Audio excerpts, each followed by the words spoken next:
다세대 주택? 네? 다세대 주택이요? 다가구 주택이라고 표현을 해야 될까요? 네네. 예, 그래갖고 지금 이제 그거 이제 월세 받고 있긴 한데 소유주가 한 명이세요? 예, 예. 아, 그럼 다가구 주택. 네네, 말씀하세요. 예, 그래서 지금 이제 아파트 이거를 지금 이제 나이가 지금 50대다 보니까 예. 아파트를 이제 이제 1가구 2주택으로 해갖고 하나를 해야 되는지, 안 그러면 지금 입장에서는 나이가 있으니까 그냥 안정적으로 이렇게 해야 되는지, 또 지방이다 보니까 지방 여기에서 그냥 그 아파트로 옮겨가는 게 나을지, 아니면 지금이라도 공부를 해서 예, 수도권이나 이런 데를 투자를 공부를 해야 될지 네. 잘 모르겠어서요. 어머님, 지금 공시지가 갖고 있는 다가구 주택이 공시지가 12억 이하이시죠? 네네. 그러면은 지금 월세에 대해서 임대소득 안 내시잖아요.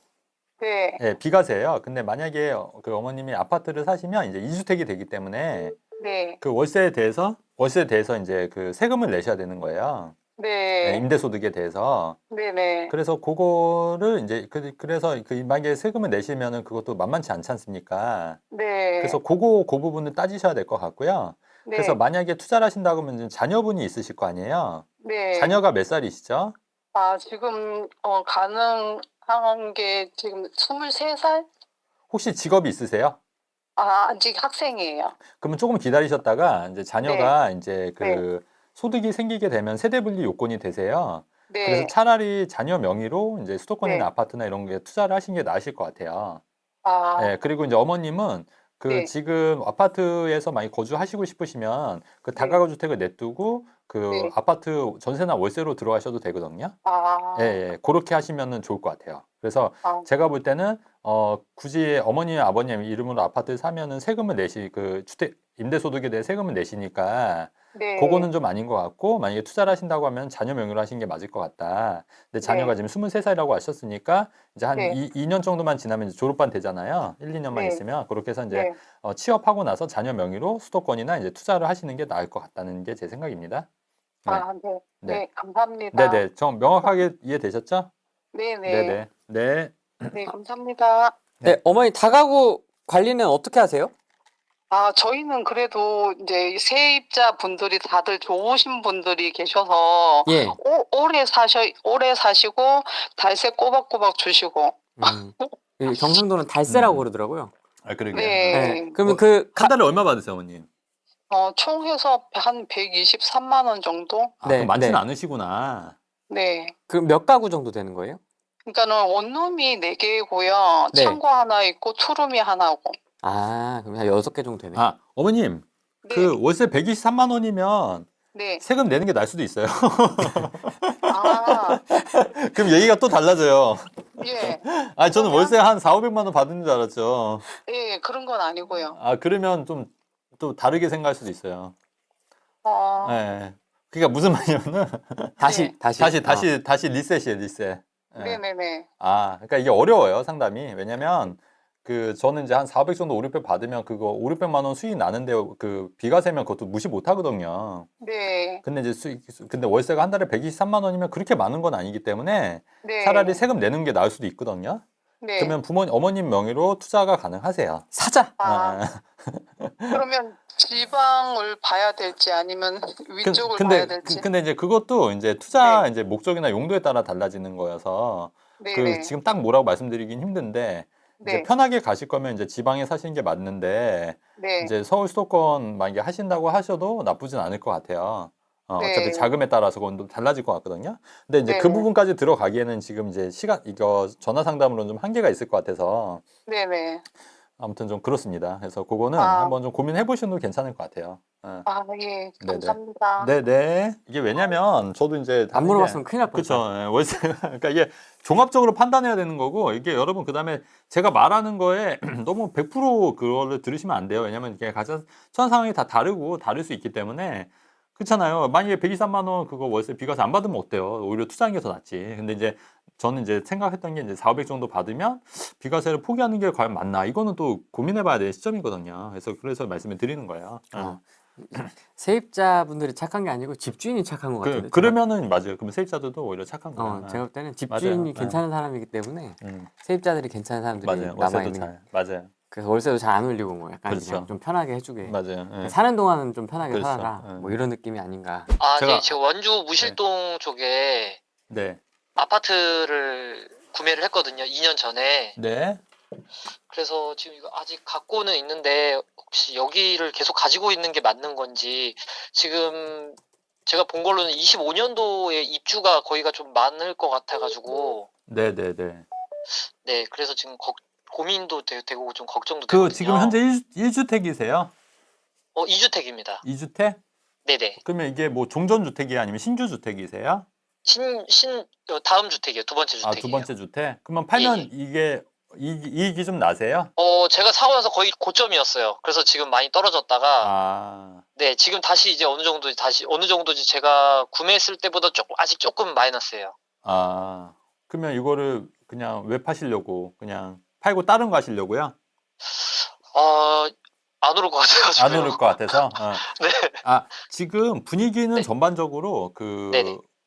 서울 수도권으로 넘어온 건 있어요. 그러니까 지방보다는. 그래서 네네. 원주 같은 경우, 왜냐면 그 이유가 제가 몇 번 말씀드렸지만, 그 네. 조정지역이 되고 서울에서 해제가 되면서 서울 수도권으로 네네. 넘어가고, 그다음에 GTS 관련된 이슈도 있고, 그다음에 네. 용인 반도체 클러스터 같은 경우도 용인에 들어오게 되면서 서울에 이제 집주 근접이 가능하기 때문에 아무래도 원주나 이런 지역보다는 좀 수도권으로 오는 게 제 트렌드상 맞다고 계속 말씀드렸잖아요. 네네. 예, 그래서 만약에 그런 트렌드를 맞춰서 간다고 하시면은 그 이제 손해 보고 팔더라도 빨리 그런 쪽에 갈아탄다고 하면은 전 나쁘지 않다고 보는 거죠. 근데 그런 계획이 세워져 있다면 그렇게 하신 것도 네. 괜찮은데 이제 네. 그런 계획이 아니라 이거 단순히 그냥 팔아버리고 그냥 뭐 그 돈으로 뭐 비트코인을 하겠다, 네. 주식을 하겠다. 예. 예, 이건 또 얘가 또 달라지는 거지 않습니까? 예. 물론 이제 비트코인도 뭐 오를 수도 있지만 네. 제가 보는 견해는 아니면 뭐 이걸 팔고 뭐 장사를 하겠다. 네. 이거는 또 아닌 거잖아요. 그렇기 네네네. 때문에 그런 거를 관점에서 봤을 때 지금 현재 원주 쪽보다는 이제 네. 지금 왜냐면 지금 침체기 이렇게 경기가 안 좋을 때는 또 기회가 네네. 또 많은 거일 수 있거든요.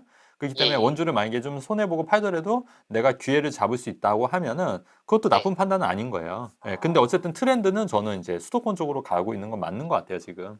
네네네네. 그러면 원주 무실동이면 사실 음. 뭐 네. 완전히 생뚱맞은 데가 아니고 되게 좋은 네네네. 데잖아요. 실거주 네. 탄탄한 데잖아요. 네. 무실동이면. 네. 그럼 막 뜬금없는 아파트를 하진 않으셨을 그렇죠. 것 예, 같은데 예. 좀 기다리면 안 돼요? 아, 뭐 그러셔도 되죠. 근데 이제 지금 이제 그거 기다리는 만큼 수도권에 있는 그 입지 좋은 아파트가 더 올라버리면 어차피 또 의미는 없는 거잖아요. 그러니까 이걸 기다리는 만큼 또 다른 데 올라버릴 수도 있는 거니까. 그러니까 그거를 그러니까 타이밍을 잘 보시고 그렇다고 하면은 내가 갈아타고자 하는 아파트도 유심히 살펴보셔야죠. 그래서 타이밍을 재고 이제 이거를 갈아타는 게 낫지 않겠냐. 그러니까 내가 여기서 500만, 1000만 손해 보더라도 내가 이거를 500만 원, 1000만 원 싸게 잡으면 되는 거잖아요. 그럼 네. 지금 현재 호가로 파시면 어느 정도 돈이 까이시는 건가요? 700에서 한 1000 정도 되는 것 같아요. 그러면 뭐 한번 트라이 해볼 만도 그쵸. 예. 하네요. 가격이 이렇게 많이 있으면, 마이너스는 아니니까. 음. 예. 그래서 내가 지금 갖고 있는 그 아파트보다 좀 더 오를 만한 아파트를 한번 찾는 게 관건일 것 같은데요. 그게 이제 알겠습니다. 가능하다고 하면은 이제 그것도 네네. 나쁘지 않다는 거죠. 제가 이거 갭 투자로 한 거였거든요. 네네. 예. 그래서 제가 들어간 돈은 한 4천 정도 들어갔는데 음. 만약에 손해 보고 하면 한 3천 정도 남는 아, 근데 거예요. 그러면 또 이제 또 네. 얘가 달라지는 게 3천으로 네. 사실 요새 투자하기가 또 만만치는 않아요. 그쵸. 예, 예. 네. 그러면은 그냥 조금 기다리는 것도 나쁘진 않을 것 같거든요.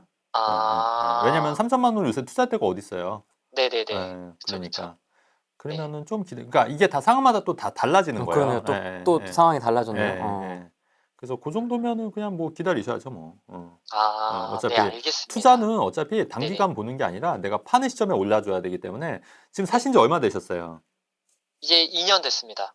아, 2년. 그럼 이제 파실 네네. 때 됐는데 지금 타이밍이 좀 안 좋은 거니까. 네네네. 네.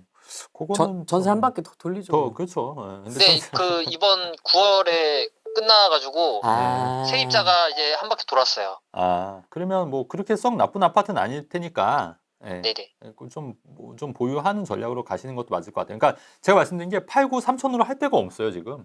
네네네네. 그러니까 그거는 이제 물론 있긴 있는데 네네. 진짜 되게 꼼꼼히 좀 비교를 해봐야 될 것 같아요. 그거는. 아. 그러니까 그거를. 난이도가 올라간다는 거죠. 그렇죠, 그렇죠. 예. 그러니까 한마디로 예. 돈 없으니까 가만히 있으셈. 맞죠? 그러니까 돈이 없으니까 조금 좀 더 신중해져야 된다. 예. 아, 그래서 그렇게. 난이도가 올라가니까. 예, 네네. 저 신길 뉴타운에 네, 그 구축 아파트 45평 갖고 있거든요. 네. 근데 구축이라서 가격이 옆에 신축보다 엄청 싸고 그러는데 예, 전세로 내놓은 게 좋을지 팔아야 될지 네, 어떻게 해야 될지 네, 네. 근데 그건 좀- 네, 이것도 마찬가지인 것 같아요. 그 만약에 그 팔고 만약에 이 돈을 가지고 이거를 이제 팔았을 때 과연 네. 이제 비과세냐 세금이 있냐에 따라서도 달라질 수 있고요. 비과세예요. 비과세요. 그러면 팔고 만약에 이 돈을 보태서 이제 어디를 갈 거냐, 어디를 갈 거냐. 그랬을 때 만약에 내가 가고 싶은 데가 있다. 그러면은 이제 그러면 팔고 갈아타서서 이제 더 좋은 데로 입지로 가시거나 뭐 강남권에 오신겠다 하면은 뭐 그것도 뭐 나쁜 방법은 아니잖아요. 요즘 같을 때 그렇게 가시는 거고 만약에 이게 근데 이제 뭐 팔아서 내가 갈 데가 없다 생각보다 가고 싶은 데도 없다. 네, 뭐, 없어요. 없어요? 없으세요? 그러면 전세 놓고 기다리셔야죠 뭐. 아, 예, 그렇게 되는 거죠. 이게 다 달라지는 거죠 뭐. 예, 아니 뭐 네. 지역이 음, 가격이 더 오를 것 같으면 음, 갖고 있고 싶은데 만약에 그게 아니면 네. 그냥 싸게라도 파는 게 맞는가 싶었어요. 근데 싸게 팔고 뭐 하실 건데? 뭐 하실 계획이 있으세요? 그냥 월세를 받고 싶긴 해요. 그러면 팔고 월세 받는 걸로 가시는 게 맞아요. 예. 네, 만약에 뭘로 받아요? 월세를 뭐 그러니까 어머님이 원하시는 뭐 작은 꼬마 빌딩이 될 수도 있고 이제 상가가 될 수도 있고 아니면 오피스텔 여러 채가 될 수도 있는 거고 아니면 그거를 포트폴리오를 내가 살 아파트 하나 사고 뭐 상가 오피스텔로 구성할 수도 있는 거고 아니면 내가 뭐 다양하게 뭐 포트폴리오는 짝이 나름이죠. 그러니까 그거는 이제 생각 고민을 좀 많이 해보셔야 된다는 얘기인데 그러니까 임대 수익 목적으로 한다고 하면은 그것도 나쁘진 않죠. 어차피 또 1주택자 같은 경우에 아까도 말씀드렸듯이만 1주택자 같은 경우에는 그 공시지가 10억 이하는 이제 비과세거든요. 임대소득이. 그러니까 임대소득이 1,000만 원이어도 비과세예요. 그래요. 예. 그러니까 물론 1,000만 원 나오는 경우는 많지는 않지만 한 400만 원도 비과세니까 그것도 사실 무시 못하는 금액이거든요. 예. 그래서 그런 것도 뭐 나쁘지 않고 그다음에 주택연금도 있잖아요. 주택연금 같은 경우에도 내가 이제 살면서 주택으로 연금 받을 수 있는 제도이기 때문에 그런 것도 나쁘진 않잖아요. 그러니까 우리가 이게 자산 증식이 목적이냐, 증여 상속이 목적이냐, 삶의 질이 목적이냐에 따라서 다 이제 포트폴리오가 달라질 수 있다는 얘기예요. 그래서 거기서 뭐가 정답이 있고 이런 건 아니잖아요. 예, 그래서 이제 거기에 따라서 자기가 이제 선택하는 것뿐이지, 뭐가 정답이 있는 건 아니에요, 사실. 네, 알겠습니다. 네네. 감사합니다. 네. 그럼 만약에 자산 증식 쪽이다 그러면 저는 이제 그 돈 갖고 이제 아파트 위주로 투자하고 그다음에 이제 그거를 뭐 반반씩 만약에 하겠다 하면은 아파트 반 절반 아니면 뭐 오피스텔이나 뭐 상가 절반 뭐 이런 식으로 임대 수익이랑 같이 세팅하거나 근데 이제 아파트도 이제 내가 만약에 강남권이다면 힘들잖아요. 그러면 뭐 뭐 서울에 하겠다, 뭐 수도권에 하겠다 아니면 뭐 저는 약간 좀 외곽에 하겠다. 여기에 따라서 그러면 그렇게 되면은 주거 깔고 앉는 돈이 낮으니까 나머지 돈을 굴릴 수 있는 돈이 더 커지는 거잖아요. 그러면 그거는 더 이제 크게 할 수 있는 거죠. 그런 식으로 이제 상담을 드릴 수 있지 않을까 그렇게 좀 생각이 됩니다. 그래서 여러분 상담이 이게 다 변수들이 많고 이렇기 때문에 딱 정답이 있는 건 아니에요. 그래서 또 그분의 성향에 따라서 이렇게 또 달라질 수 있는 거거든요. 그렇기 때문에 이게 계속 이제 소통을 하는 게 중요해요. 소통을. 그래서 저는 정말 놀라운 게 1회 상담으로 모든 걸 다 결정짓는 경우가 많이 있거든요. 상담이. 근데 저는 그건 아니라고 봐요. 그러니까 저는 1회 상담으로 결정하지 않거든요. 그러니까 저는 이제 회원제를 운영하다 보니까 계속 이제 그 의사소통하면서 꾸준히 이제 회원분들이랑 이제 소통하면서 결정하는 편인데 그걸 한 번에 딱 상담받고 어떻게 딱딱딱딱 결정해요. 왜냐면 딱 돌아갔는데 갑자기 뭐 세금이 바뀔 수도 있는 거고 그 다음날 뭐 발표했어. 발표가 날 수도 있는 건데 그거 어떻게 이렇게 다 되겠어요. 근데 저는 그건 좀 아니라고 봅니다. 세대수가 많은 다양한 평수의 아파트가 주변에 신축 크지 않은 평수의 아파트들로 둘러싸여 있는데 지금 신길 뉴타운 구축 네. 45평 말씀하시는 것 같아요. 네네. 같이 가격이 오를 수 있을까요? 그럼요. 같이 따라갈 수 있죠.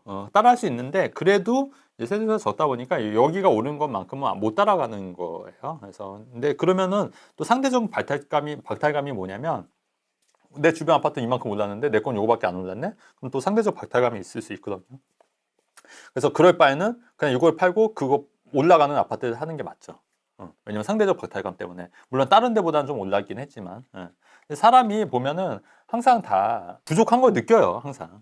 이게 만족이라는 게 없기 때문에, 사람이라는 게 만족이 없기 때문에 항상 이게 좀 올라도 다른 데 비하면 좀 내가 덜 올랐다 이런 생각을 할 수밖에 없는 거거든요. 그래서 그런 거를 잘 생각을 해보셔야 돼요. 그러면 이게 만족이 끝까지 안 되면은 네. 내가 시그니엘까지 네. 가도 만족이 안 될 거 아니에요. 네네. 누구처럼. 네. 그러면 어떻게 해야 돼요? 이 어떤 행복을 위해서 어쨌든 궁극적으로 돈을 벌려고 하고 자산을 벌려고 하는 건데 네네네. 이 욕망과 자산 현실 간의 이 충돌 네네. 이런 거를 죽어야죠, 그냥. 깔끔하게. 아니, 농담이고요. 대표님도 더 막 이렇게 그쵸. 드라이브를 걸고 싶은 마음이 있지 그렇죠. 않으세요? 한편은 또 그런 마음도 있고. 100억, 200억 막 네, 이렇게 막 맞아요. 네, 맞아요. 근데 한도 끝도 없고, 그래서 저도 생각한 게 뭐냐면 좀 이렇게 자제해야 돼요. 자제. 그러니까 좀 그런 생각 들 때마다 좀 이렇게 내려놓자. 그래서 투자자분들 중에 아마 그 불경 울무시는 분들 있어요. 많아요. 주식 많죠? 투자자분들 중에도 아침마다 그 반야신경 네. 유튜브 틀어놓고 네, 이렇게 네. 컨트롤 한 다음에 네. 하시는 분도 있고. 근데 그런 게 진짜 필요한 것 같아요. 왜냐면 사람의 욕심이 한도 끝도 없고, 사람의 욕망이 한도 끝도 없는 거고, 이게 또 상대적으로 이렇게 올라가면 갈수록 이게 아래 사람도 물론 보이기도 하지만 다 윗사람이 보이거든요. 윗사람이 보이다 보니까 상대적으로 이제 그 박탈감을 느끼는 거예요. 계속. 그러니까 재벌들도 사실은 엄청 스트레스 받는 거예요. 사실 재벌들끼리도 거기 그 안에서도 계속 이제 경쟁이 되잖아요. 또 피 터지게 경쟁이 되고. 그러니까 그렇기 때문에. 그러니까 저도 좀 약간 그런 생각을 좀 많이 좀 누그러뜨리려고 하면서 그래서 이제 저는 이제 제 책에도 썼지만 그냥 뭐 조금씩이라도 꾸준하게 가는 게 더 맞다. 천천히 가자. 정점을 좀 늦게 찍자는 게 제 또 모토이기도 하잖아요. 그래서 천천히 제가 할 길 가야죠. 뭐. 그럼 이렇게 얘기하면서 또 한편으로는 또 갑자기 이렇게 그래서 어려운 거야. 그래서 어려워. 이 말과 행동이 다른 게 어려워. 아니 후렴이 왜냐면 왜 웃냐면 우리는 이제 서로 알잖아요. 서로 친해가지고 생활 알아서. 네, 생활 알아서. 그래서 아니, 그런 거죠. 이게 정점을 빨리 찍고 그걸 유지하면 좋은데 그렇죠. 이게 좀 정점을 늦게 찍는 것도 나쁘진 않은 것 같고. 언제 가장 욕심이 나십니까? 돈 욕심인 거, 돈 욕심인 아니 거. 그거보다 네. 저는 이제 그러니까 막 그 얄팍한 꼼수 막 이런 걸 써서 잘 되는 사람들 보면은 좀 욕심이 나요. 진짜로.